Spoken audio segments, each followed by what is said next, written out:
Hello everyone, it is Aussies Elect here, and today we are talking about what if the 2019 federal election for Australia was a double dissolution. So in a double dissolution, all 76 seats in the Senate are up for grabs. Nothing's really different in the House of Representatives. It's just the Senate. We had a double dissolution back in 2016.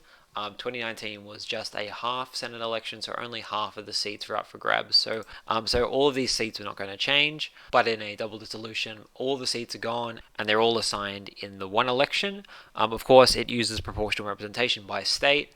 So in Queensland, every 7.7 or around that percent of the vote, you'll get an extra seat, which is 100 divided by 13, which is 100 divided by the number of seats. In this case, it's 12. In all the states, it's 12. In the territories, there's 2. 100 divided by 12 plus 1, they add an extra 1, that's 13. So 7.7 as a quota. So let's begin with Queensland actually and talk a little bit about what would have happened here. So the coalition got in the late 30s. They would have got 5 seats easily. They wouldn't have gotten more than that. One Nation and Palmer. Palmer actually would have gotten the seat in Queensland if there was a double dissolution, and One Nation would have gotten 2 seats.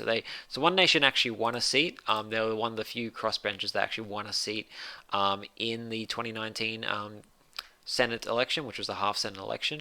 Palmer missed out. He spent $65 million or whatever.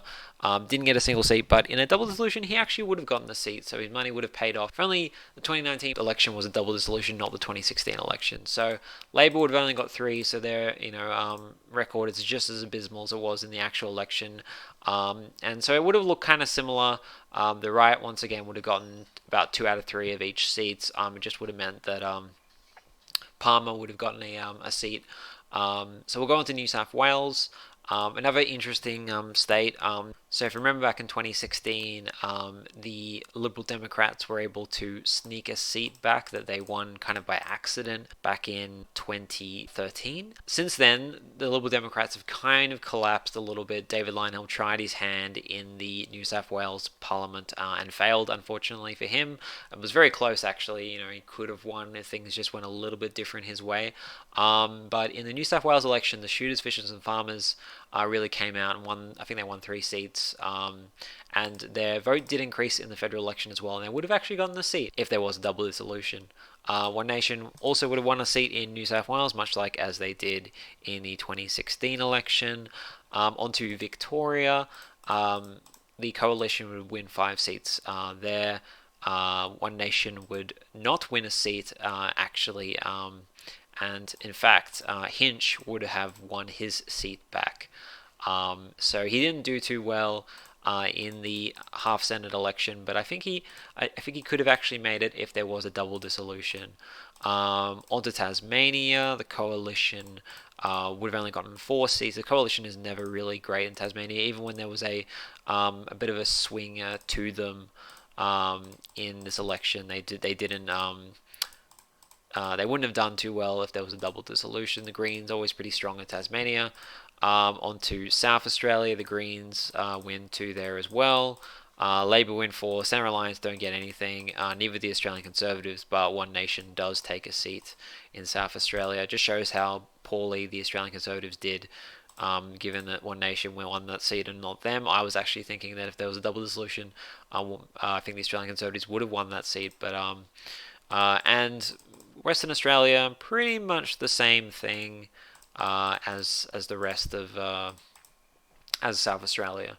So yeah, Centre Alliance nowhere to be seen. They'll be completely wiped out of the Parliament. So I'm just going to go around each state and kind of talk about them for a little bit. So other contenders, all that kind of stuff. So in New South Wales, I could see Hemp winning a seat. They ended up getting 2.12%. But the right-wing preferences from Liberal Democrats, the Christian Democratic Party, United Australia Party, all those kind of things would have pushed shooters, fishers, farmers into that last seat there. Victoria, the reason I put a Darren Hinch there and not a One Nation, if you notice, One Nation won a seat in every state, 2 in Queensland, but every state except for Victoria.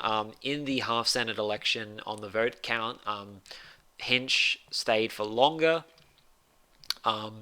than the One Nation Party. I think it would have been very close, but I still think that he would have gotten that seat, even if his campaign was pretty non-existent, to be honest.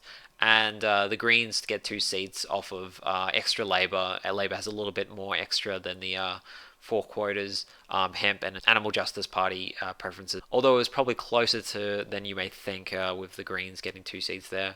And in Queensland, Hanson and Palmer will get preferences off smaller right-wing parties such as Katter's Australian, Fraser Anning, Shooters Fishers, Conservatives. So even though they only, like, if you add the second One Nation and Palmer together, they only have about 1 quota between them. The idea is they'll soak up a lot of right-wing minor party preferences, and both of them be able to get over the line.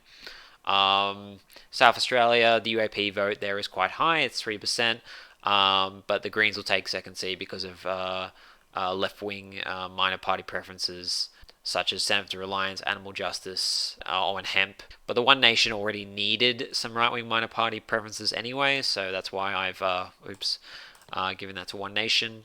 Tasmania, the One Nation are actually only 0.8% above the United Australia Party, but I just suspected that that would be enough, and then probably get preferences from people like the Shooters, Fisher, Conservatives, and National Party, probably a bit more than the Palmer United Australia Party.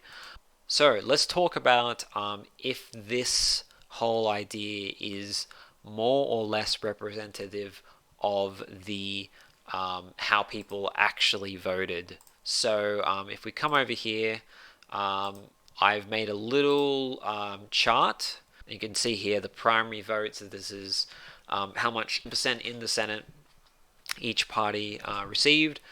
Then we've got state and territory weighted.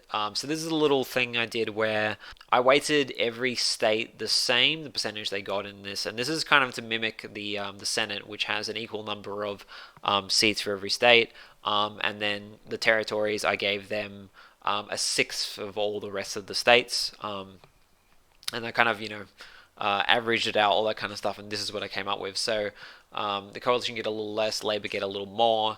The Greens get a little more, mostly because the smaller states tend to be a bit more left-wing, so left-wing parties get a little bit more. One Nation get a little bit less because, once again, smaller states a bit more left-wing. United Australia get a bit more, actually, interestingly enough. Hemp a tiny bit more, Shooters Fishers a bit less, etc., etc., etc. Of course, you got like Jackie Lambie, who gets like very little usually, but gets a lot more in the weighted because Tasmania is equal to all the other states. So even though she only ran there, she still gets a fair bit. So there's a number of seats won, and the percentage of seats won. So we have some very interesting figures here where the coalition won over 10% more of the seats than they really got proportionally in terms of vote. Labor won only 3% more.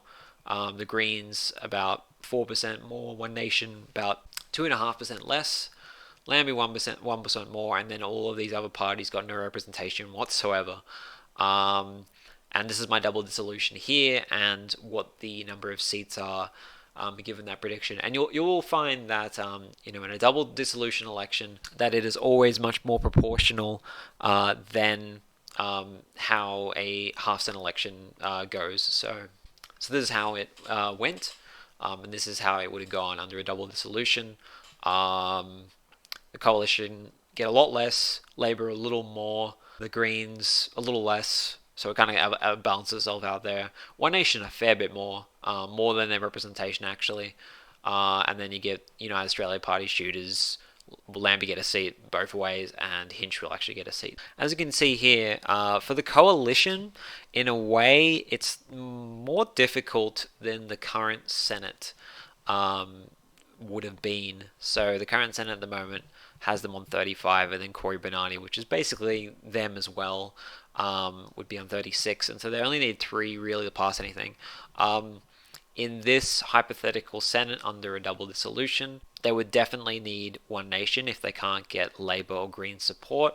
Otherwise, they just could not pass anything. They could only get 35. So basically, One Nation would be stopping them in their tracks for almost every piece of legislation, and they would need to pretty much capitulate to a lot of what they want them to do. One Nation, if they have a lot of ideas, they'll probably force them on the coalition to pass any kind of legislation.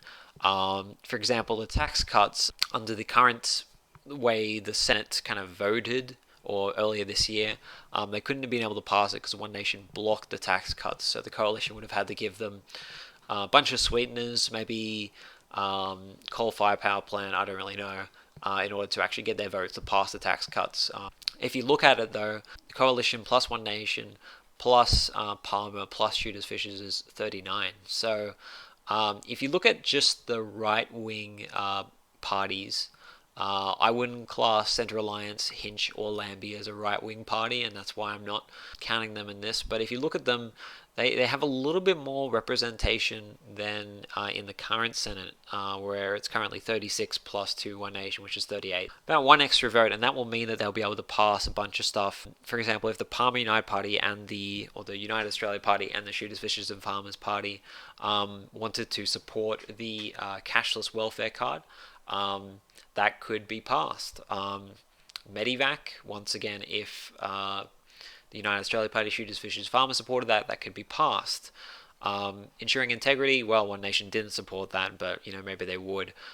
Point is, they don't have to worry about the centre parties. So Lambie and Centre Alliance, Lambie has the same amount of seats, but Centre Alliance is absolutely gone, so they wouldn't need to worry about them. They would just have one Hinch seat here, but one seat is definitely better than two when it comes to undermining these centre parties. You'd probably see a lot more compromise between the coalition and One Nation, between a whole lot of policies. So it might actually send the country to being a bit more right-wing, actually. What do you see down here? These are like me basically adding up the ratios between the left-wing parties, the centrist parties, and the right-wing parties. So, as you can see here, the right-wing parties actually get slightly more percentage with a double dissolution. I'm going to do this in a later video. I'll be comparing these numbers to how it would be under a completely proportional, pure proportional representation system. But it does slightly favour the right to the right. It doesn't necessarily mean that more right-wing policy is going to get through. It really depends on how difficult the right-wing minor parties such as United Australia Party and Shooters Fishers tend to be. I do not know enough about whether the Shooters, Fishers, Farmers Party in the New South Wales upper house, which they're in, and I guess also the lower house now too. I don't exactly know what kind of policies they support and deny, but I would say it's kind of similar to the National Party, and they're definitely on the right side of politics. As for United Australia Party, he'd definitely be in favour of anything populist, such as the tax cuts. As for other things, I have no idea, because he did block a lot of stuff back in 2013. That was, the government's budget legislation, a lot of very unpopular things. Things that are definitely right-wing, like things like deregulating university and GP co-payments, stopping welfare for 6 months, stuff like that. So, but I feel like Palmer did turn more kind of right-wing and less populist in the 2019 election compared to the 2013 election. So maybe he would be like that with his voting as well. In the Senate, so who knows? I mean, he would definitely have more power himself. He had kind of power over his members in the Senate last time he was in Parliament, but he was in the lower house and he couldn't really do much because, of course, his vote doesn't mean anything when there's a massive majority to the coalition. So, yeah, he maybe would have been different if he was in the Senate. Now, I've shown you all this. Like, what's the point, you're asking? Well, my point, I guess, would be that I would prefer if we did have a system where a double dissolution, or all of the seats in the Senate were up for grabs every election. It would give a much more proportional result. It would reduce a lot of the lag that you see today. Like, as much as I like the Centre Alliance, I do think that if their vote collapses, which it did, they shouldn't be able to be there for an extra 3 years, just kind of sitting there when nobody supports them. If we want to get policy through as quickly as possible, I think the number one way we can do it is by making every Senate election a double dissolution. Of course, the coalition do not want this, even if maybe it might help them get some of their policy through. They don't want this because they know they'll lose a lot of seats that they would have gotten if it was a half Senate election. Like if it was the half Senate election, if it was the 2019 election twice, they won 19 seats, 19 plus 17, so they would have gotten 38 seats. They only got 31 here, so they clearly it favors them to have every election a half Senate election, even though the right do have a better position in here. The right collectively do have a better position here than they do in the current Senate. And so maybe, it would actually be better for them. You might be wondering exactly why it is that right-wing parties are getting a little bit more of an edge in this scenario compared to the half Senate elections, and that's because of the states of New South Wales and Tasmania. So in the half Senate elections, the right will get 50% of seats, so they'll get 3 out of 6. If you can see here, they get 7 out of 6, which is 8% more. Same story in Tasmania, where they would, Lambie got a seat here, so the right would only get 2 out of 6 seats, and here they're getting 5 out of 12, which is 8% more.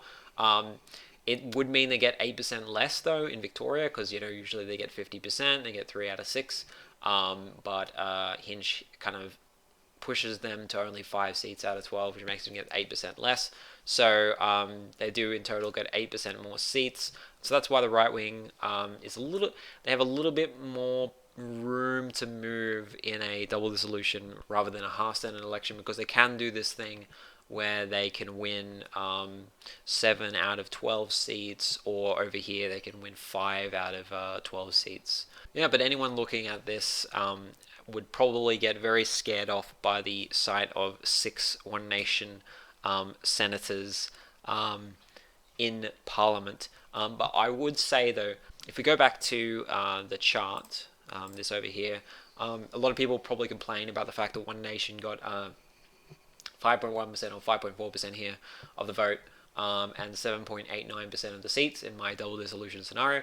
I say that is actually warranted, given how many right-wing minor parties there are, such as Fraser-Anning National Conservatives and the Conservatives and the Liberal Democrats and Katter's Australian and all of those. If you add them all together, or you assume that they're going to go to One Nation, I think it is fair that One Nation are able to get 7.89% of the seats.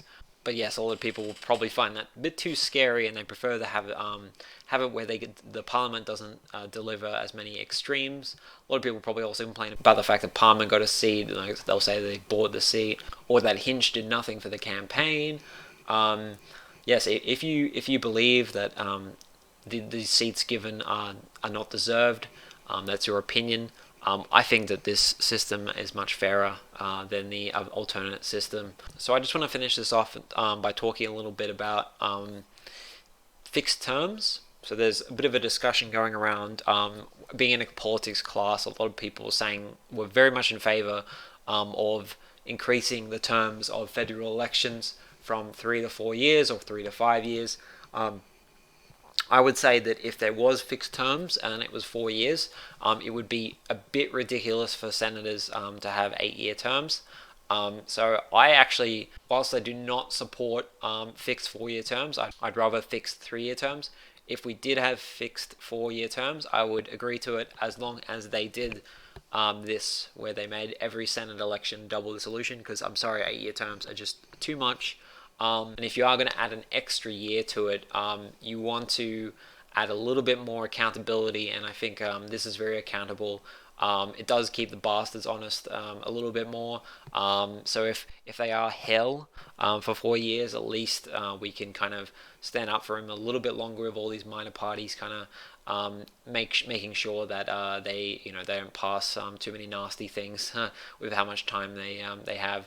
I mean, it probably would require some kind of constitutional change, because double dissolution is like this big thing that's really important, and I don't exactly know why. I don't know exactly why we have to do this, where we only have to elect half each 3 years. I don't know why they don't respect the Australian people to make a decision on election day of what they want in the upper house. I don't know why we have to have this thing where we're babying people and saying like, oh, maybe the change is too fast, maybe you need more time to think about it, maybe we have to wait another 3 years. I think it's ridiculous, and it feels like it only exists as a way to help the major parties because I mean it doesn't really particularly even help Labor that much. Like they usually get 2 seats anyway, so I mean it's not really Labor that has this issue, it's more the coalition. Also, I mean, would it benefit the Greens because like if it was 2 elections in a row and like with the same result, they would have gotten 12 seats instead of 10. So maybe it benefits them a little bit too. And also because they hate One Nation, so maybe it benefits a little bit. If you're a Greens voter, Labor voter, Coalition, or One Nation voter, and you look at this video and you say, "Oh, I don't really want this to happen," or "Oh, this would look so much better," well, that's up to your decision, really. But yeah, like leave me a comment to say exactly what you would prefer if we kept the half-cent election system as we do now, or if we had these kind of elections more often, because I think that they're more representative, they get things done faster, and it keeps the government to account a bit more with all these minor parties. And because they have a senator too, it means that you know a lot more about them when they're voting. And so, maybe it'd be more acceptable for you to vote for them in the House of Representatives. But maybe that's exactly why we don't have this kind of system, because that is way too scary for the major parties. Thank you for watching, everyone. Next video, I am going to do something on the Queensland election. And then I'll also talk about my predictions of the 2022 federal election. Thank you for watching, everyone. Goodbye.